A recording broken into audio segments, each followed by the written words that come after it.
नमस्कार, मैं हूं स्नेहलता शुक्ला। आप देख रहे हैं हमारा खास प्रोग्राम विश्लेषण, जहां होता है हर खबर का विश्लेषण। और आज विश्लेषण में बात होगी संघ प्रमुख मोहन भागवत के उस बयान की जिसने चौतरफा घिरे स्वामी को संजीवनी दे दी है। क्योंकि सपा ने शूद्र वाली लाइन पर हमला तेज कर दिया, उधर बीजेपी असमंजस में है कि वो रिएक्ट करे या छोड़ दे। तो वही बात करें यूनिफॉर्म सिविल कोड की, जिसे लेकर उत्तर प्रदेश की सियासत में एक बार फिर उबाल है। इसके साथ बात करेंगे गौतम अडानी की, जिसे लेकर विपक्ष चौतरफा हमला कर रहा है। वहीं अडानी को एक और झटका यूपी सरकार ने भी दे दिया है। वही बात होगी आगरा की उन बड़ी उड़ान की, क्योंकि मेट्रो प्रोजेक्ट में जिसे सबसे ज्यादा रुकावट के तौर पर देखा जा रहा था, उसे सीएम योगी ने हटा दिया है। इसके साथ ही दिखाएंगे पेट्रोल पर भारत की सबसे बड़ी खोज। तो कहीं मत जाइए, रहिए हमारे साथ, क्योंकि अब होगा विश्लेषण।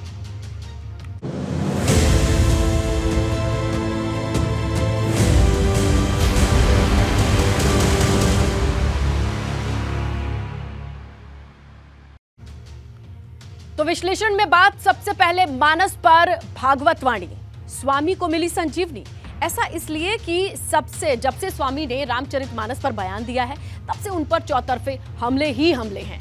उनकी जीभ काटने की बात कह रहा है कोई, तो कोई उनकी गर्दन काटने की बात कह रहा है। लेकिन अब मानस पर छिड़े संग्राम के बीच संघ प्रमुख मोहन भागवत ने ऐसा बयान दिया है जो सपा को सुहा रहा है, लेकिन बीजेपी को रास नहीं आ रहा है। क्योंकि मोहन भागवत ने कास्ट सिस्टम पर बोलते हुए यह कह दिया कि भगवान ने नहीं बल्कि ब्राह्मणों ने बनाई है वर्ण व्यवस्था। अब ये बात कुछ राजनीति में छोटी नहीं बड़ी नजर आती है, क्योंकि सपा भागवत के बयान को कोड करके बीजेपी पर निशाना साध रही है।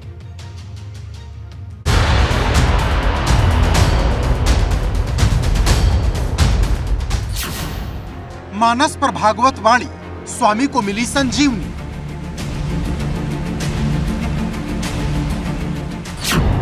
– 2024 की तैयारी, रामचरितमानस पर सियासत जारी।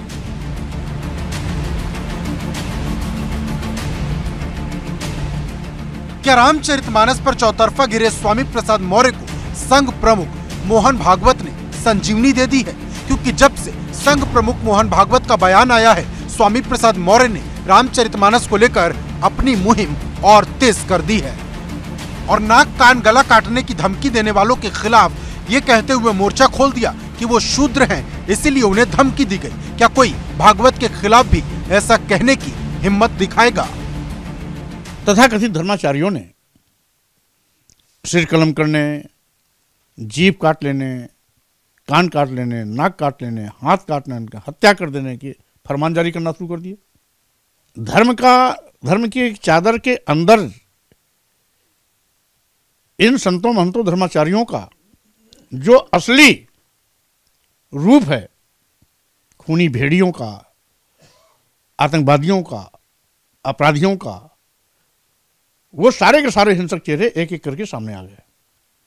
संघ प्रमुख भागवत जी कहने के बाद इन सारे धर्माचार्यों को जो मेरे साथ बदसलूकी की है, अगर हिम्मत है तो अब आरएसएस प्रमुख श्री भागवत जी का सर कलम करने, जीभ काटने और कान काटने, नाक काटने, हाथ काटने की बात करने।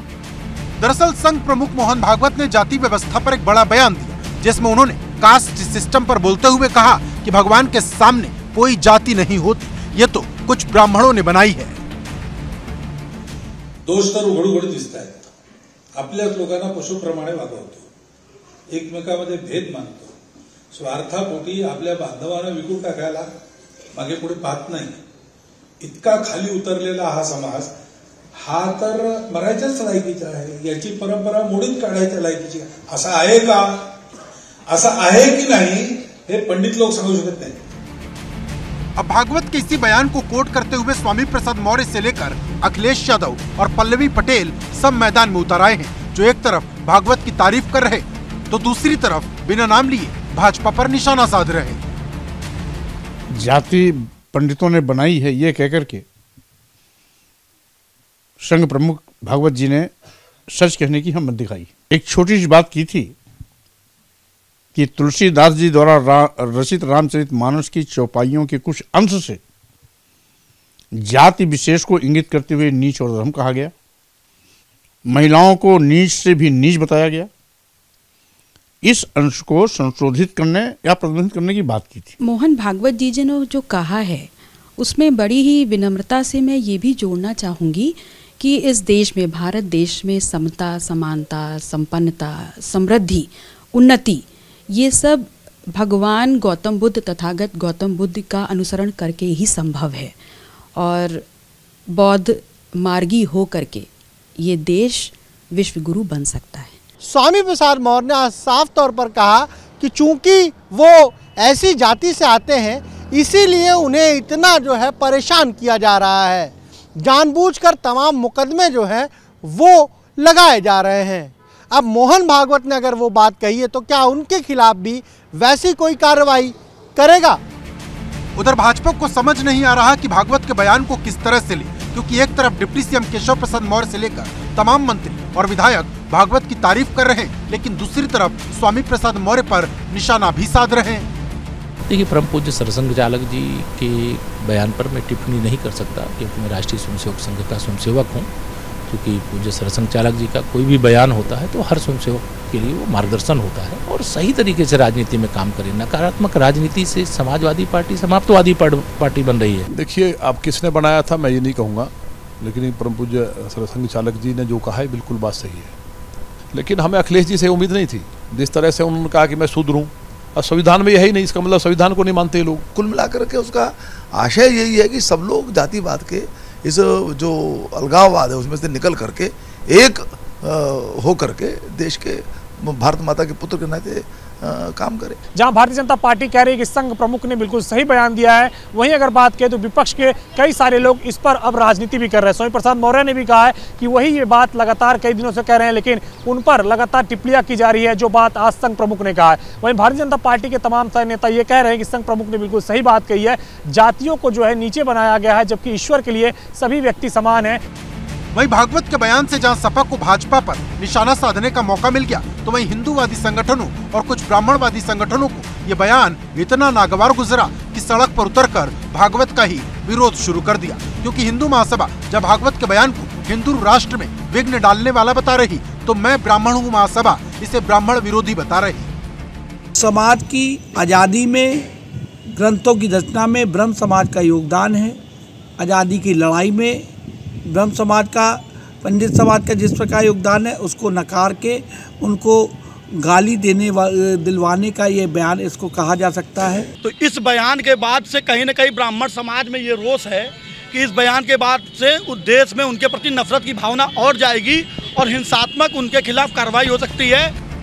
लेकिन जो बात भागवत ने कही उसने स्वामी प्रसाद मौर्य और समाजवादी पार्टी को बड़ा मौका दे दिया। और क्या 2024 में इसका असर होगा? क्योंकि जब से ये लड़ाई शुरू हुई, सपा की कोशिश दलित मोर्चे पर अपनी ताकत बढ़ाने की रही है। लखनऊ से अनुभव शुक्ला और दिल्ली से अविनाश तिवारी के साथ ब्यूरो रिपोर्ट, एबीपी गंगा। अब बात यूनिफॉर्म सिविल कोड की, विरोध का एजेंडा डिकोड की। क्योंकि एक तरफ रामचरितमानस पर राजनीति गर्म है, तो वहीं all India Muslim personal law board की बैठक हुई। जिस तरीके से यूसीसी की चर्चा हुई है, सूबे की राजनीति उबाल मारने लगी है। क्योंकि बैठक में all India Muslim personal law board ने कई मुद्दों पर ऐतराज जताया है, लेकिन यूसीसी की बात पर डिप्टी सीएम केशव प्रसाद मौर्य ने चेतावनी देते हुए ये कह दिया है कि जरूरत होगी तो यूसीसी कानून आएगा और फिर किसी के विरोध की कोई जरूरत नहीं, ना ही वो काम आएगा।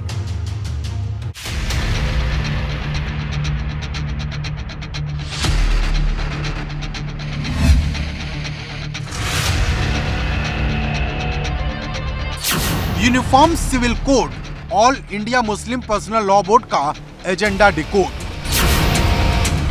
कि हमारे इस मुल्क के लिए मुख्तलिफ कल्चर से ताल्लुक़ रखने वाले लोग हैं, उनके लिए यूनिफॉर्म सिविल कोड मौजूद नहीं है।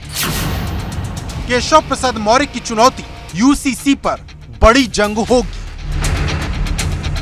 उसके विरोध के कारण से कोई अच्छा काम रुकता नहीं है। उत्तर प्रदेश की सियासत एक बार फिर कॉमन सिविल कोड को लेकर उबाल मारने लगी है, क्योंकि जब से all India Muslim personal law board की कार्यकारिणी में कॉमन सिविल कोड को लागू न करने की बात कही गई, तब से माहौल गर्म है। इन सब का खुलासा ये है कि हमारे इस मुल्क के लिए जिसमें मुख्तलिफ मज़हब के मानने वाले, मुख्तलिफ कल्चर से ताल्लुक़ रखने वाले लोग हैं, उनके लिए यूनिफॉर्म सिविल कोड मौजू नहीं। हर तबके को अपनी अपनी पहचान के साथ इस मुल्क में जिंदा रहने की इजाज़त देनी चाहिए। अब यूनिफॉर्म सिविल कोड पर all India Muslim personal law board के रिएक्शन ने उत्तर प्रदेश की सियासत में एक्शन पैदा कर दिया है। यूपी के डिप्टी सीएम केशव प्रसाद मौर्य ने दो टूक चेतावनी देते हुए कहा कि जब जरूरत होगी यूनिफॉर्म सिविल कोड जरूर आएगा और फिर किसी का विरोध काम नहीं आएगा। अभी ये हमारा मुद्दा है, जब उचित समय आएगा, देश की जनता की अदालत में, संसद में जब कानून बनाने का समय आएगा बनेगा, लेकिन कोई संगठन विरोध कर रहा है तो उसके विरोध के कारण से कोई भी अच्छा काम रुकता नहीं है। ये देश संविधान से चलेगा कि शरीयत से चलेगा? एक तरफ तो ये मुस्लिम जो नेता हैं ये संविधान की बात करते हैं, कोई बात होती है तो, और तुरंत ही जो है दूसरी जुबान लेकर के ये शरीयत की बातों को लेकर के चले आते हैं।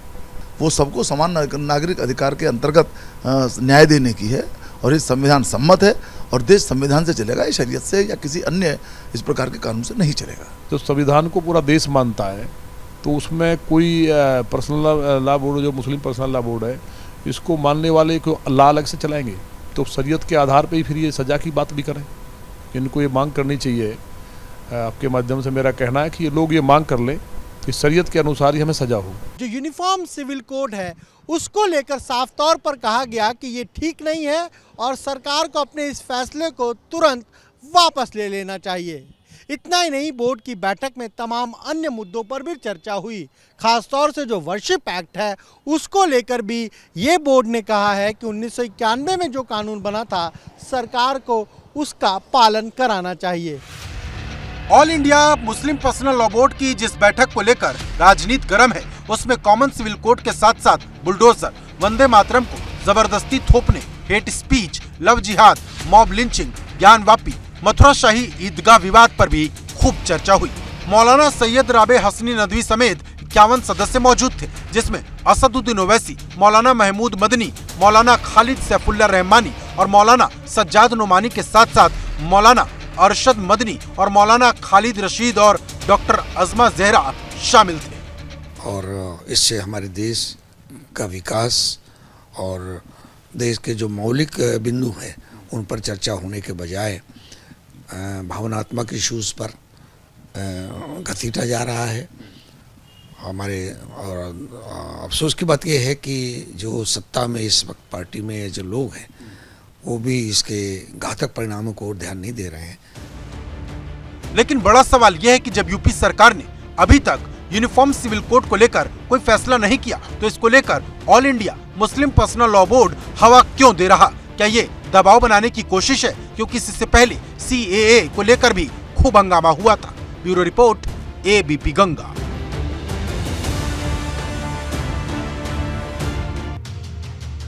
ऑपरेशन अडानी बदलेगी 2024 की कहानी, क्योंकि जब से हिंडनबर्ग की रिपोर्ट आई है अडानी की दौलत कम हो रही है, लेकिन जितनी दौलत कम हो रही है उससे ज्यादा इस पर राजनीति हो रही है, क्योंकि समूचा विपक्ष अडानी को लेकर सरकार पर हमलावर है। आज सड़क से लेकर सदन तक कांग्रेस समेत तमाम विपक्षी दलों ने इसका विरोध किया। विपक्ष ये मांग कर रहा है कि सरकार अडानी का वित्तीय लेन देन की जांच के लिए JPC बनाए। लेकिन बड़ा सवाल यह है कि क्या विपक्ष को अडानी पर हिंडनबर्ग की रिपोर्ट के बहाने सरकार को घेरने का मौका मिल गया है?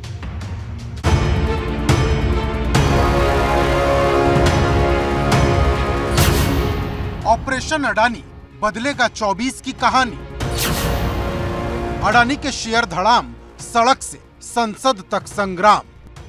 जब से बजट सत्र शुरू हुआ है, संसद के अंदर अडानी और सिर्फ अडानी का नाम गूंजता नजर आ रहा।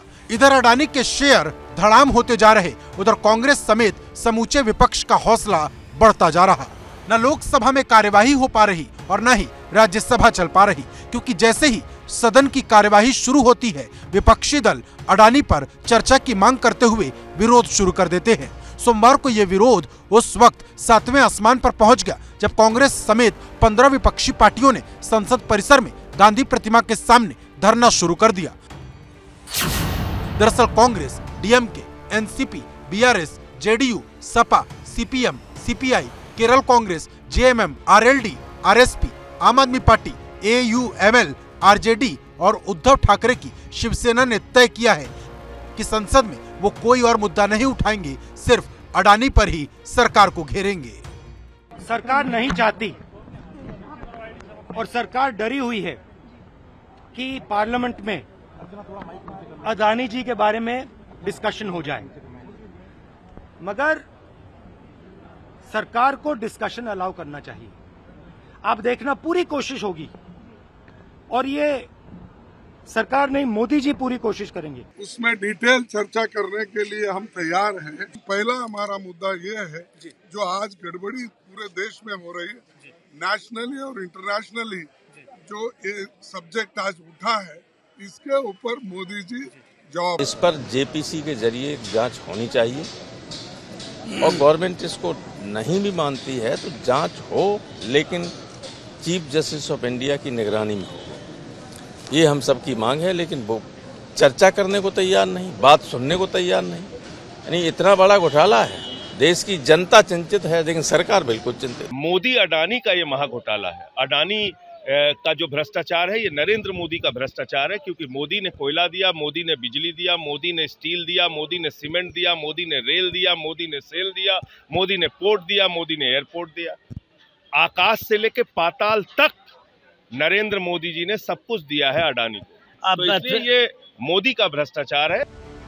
लेकिन जो काम राहुल गांधी की भारत जोड़ो यात्रा न कर पाई, वो अडानी पर आई हिंडनबर्ग की रिपोर्ट ने कर दी। क्योंकि 30 जनवरी को जब कश्मीर में राहुल की यात्रा समाप्त हो रही थी, तब कांग्रेस ने इसके लिए करीब 23 दलों के बड़े नेताओं को न्योता दिया था। लेकिन न्योता मिलने के बाद भी ज्यादातर दल इससे दूर रहे थे। लेकिन अडानी पर आई रिपोर्ट ने विपक्ष को न सिर्फ एकजुट होने का बल्कि सरकार को घेरने का भी मौका दे दिया है। समूचा विपक्ष ये कहते हुए अडानी पर सरकार को घेर रहा कि बिना जांचे समझे एलआईसी और एसबीआई से लोन दिया गया। अब कांग्रेस देश भर में एलआईसी और एसबीआई दफ्तरों के सामने प्रदर्शन कर रही। विपक्ष की मांग है कि अडानी ग्रुप के वित्तीय लेन देन की जांच संसदीय पैनल यानी जेपीसी से कराई जाए या फिर सुप्रीम कोर्ट की कमेटी से करवाई जाए।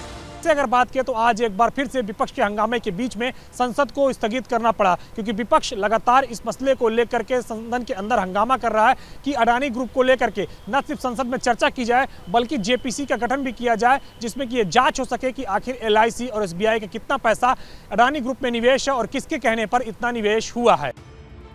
हालांकि कांग्रेस समेत समूचा विपक्ष जिस एलआईसी और सीबीआई के अडानी समूह में निवेश की दुहाई दे रहा, उस पर एलआईसी पहले ही अपना रुख साफ कर चुका है कि उसने अडानी की कंपनी में 35,917.31 करोड़ रुपए लगाए हैं, जो एलआईसी के कुल निवेश का 1% भी नहीं, और जो निवेश किया है वह भी प्रॉफिट में है। ऐसा ही एक आंकड़ा एसबीआई की तरफ से भी आया, जिसमें अडानी समूह में 27,000 करोड़ रुपए का निवेश किया, जो उसके कुल लोन बुक का केवल 0.8 से 0.9% है। मतलब एलआईसी और एसबीआई दोनों कह चुके हैं कि उसका निवेश सुरक्षित है, घबराने की कोई बात नहीं। लेकिन बावजूद इसके सियासत 7वें आसमान पर है। उधर अडानी को झटके पर झटके लगते जा रहे, क्योंकि एक तरफ अडानी के शेयर लुढ़क रहे हैं तो दूसरी तरफ तो उसे एक बड़ा झटका यूपी की तरफ से मिला है, जिसने अडानी ट्रांसमिशन को मिलने वाले प्रीपेड स्मार्ट मीटर का टेंडर रद्द कर दिया है। आपको बता दें कि यूपी में करीब 2.5 करोड़ प्रीपेड मीटर लगने हैं। इसके लिए करीब 25,000 करोड़ के टेंडर हुए हैं। हालांकि सूत्रों से मिली जानकारी के मुताबिक अडानी ट्रांसमिशन ने सबसे कम बोली लगाई थी। पहले ही संकट के बादलों में घिरे अडानी समूह के लिए उत्तर प्रदेश में स्मार्ट मीटर से जुड़ा टेंडर निरस्त होना किसी बड़े झटके से कम नहीं। मध्यांचल विद्युत वितरण निगम लिमिटेड ने पुराना टेंडर निरस्त करने के साथ ही नया टेंडर जारी भी कर दिया है। लेकिन ये सिलसिला यहीं पर थमने वाला नहीं। माना जा रहा है कि अब अन्य बिजली कंपनियां भी जल्द ही स्मार्ट मीटर से जुड़ा हुआ टेंडर निरस्त करने का फैसला ले सकती हैं।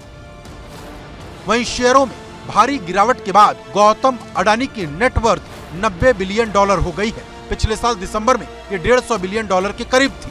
वहीं सोमवार को जारी हुई फोर्ब्स की अमीरों की रियल टाइम लिस्ट में अडानी 21वें नंबर पर पहुंच गए, जबकि पिछले साल वो 3रे नंबर पर थे। अब बड़ा सवाल इस बात का कि क्या अडानी पर छिड़ा यह विवाद खत्म हो जाएगा या फिर आने वाले दिनों में और गर्म होगा। दिल्ली से अविनाश तिवारी और लखनऊ से शैलेश अरोड़ा के साथ ब्यूरो रिपोर्ट, एबीपी गंगा।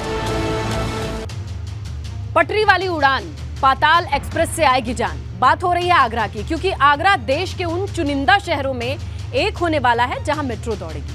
आज सीएम योगी मेट्रो के निर्माण में बड़ा मील का पत्थर लगाने के लिए आगरा पहुंचे थे, जहां सीएम योगी ने भूमिगत मेट्रो के टनल निर्माण के शुभारंभ किया। इसके साथ ही यह ऐलान भी कर दिया, आगरा मेट्रो तय समय से 6 महीने पहले ही शुरू हो जाएगी।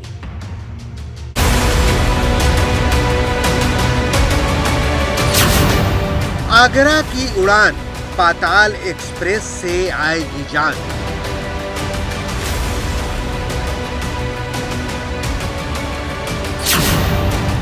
मेट्रो के टनल का शुभारंभ, दुनिया देखेगी ताज नगरी का दम।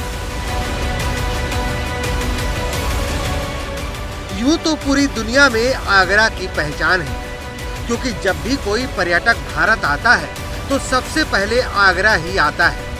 लेकिन अब आगरा विकास की पटरी पर ऐसी उड़ान भरने जा रहा है जिससे आने वाले सैलानी ही नहीं बल्कि आगरा के लोगों की जिंदगी भी पूरी तरह से बदल जाएगी, क्योंकि बहुत जल्द आगरा देश के चुनिंदा मेट्रो सिटी में शामिल होने वाला है। सोमवार को सीएम योगी आगरा मेट्रो के विकास को नई उड़ान देने आगरा पहुंचे थे, जहां उन्होंने भूमिगत मेट्रो के टनल निर्माण का शुभारंभ किया। साथ ही उन्होंने ये ऐलान भी कर दिया कि आगरा मेट्रो तय समय से 6 महीने पहले ही शुरू हो जाएगी। आगरा एक मेट्रो सिटी के रूप में पब्लिक ट्रांसपोर्ट की अत्याधुनिक सुविधाओं से युक्त, पर्यावरण के सभी मानकों को पूरा करते हुए यहां पर अत्याधुनिक पब्लिक ट्रांसपोर्ट की सुविधा यहां के नागरिकों को, आने वाले पर्यटकों को उपलब्ध कराने में सफल होगा। आगरा मेट्रो के फर्स्ट फेज का संचालन 2024 के शुरुआती महीने में होना है। इसमें करीब 6 स्टेशन शामिल हैं, लेकिन 3 स्टेशन अंडरग्राउंड होंगे, जिनकी खुदाई का काम अब शुरू हो चुका है। और पहली टीबीएम का नाम यमुना रखा गया है। पैरेलल ही दूसरी जो टीबीएम है उसका नाम गंगा रखा गया है। अप एंड डाउन ट्रैक पर पैरेलल ट्रैक, देखिए जो आवाज़ आप इस समय सुन पा रहे हैं, हूटर दबाकर मुख्यमंत्री ने टीबीएम के जरिए टनल निर्माण की औपचारिक शुरुआत कर दी है। और अब जो कहा जाए अंडरग्राउंड मेट्रो स्टेशन के काम में आज से काफ़ी तेज़ी आ जाएगी। चूँकि इस दौरान सीएम योगी ने G20 की तैयारियों का जायजा भी लिया, क्योंकि G20 की 3 समिट आगरा में होनी है, जिसमें पहली समिट 10 फरवरी से लेकर 13 फरवरी तक होनी है, जिसके लिए आगरा को न सिर्फ संवारा जा रहा है बल्कि भारतीय संस्कृति की झलक का बड़ा मंच बनाया जा रहा है। क्योंकि इस वक्त यमुना नदी के घाट, शहर और बड़े बाजार और सड़कें न सिर्फ चमक रही हैं बल्कि G20 में आने वाले मेहमानों का दिल खोलकर स्वागत कर रही हैं। आगरा से नितिन उपाध्याय, एबीपी गंगा।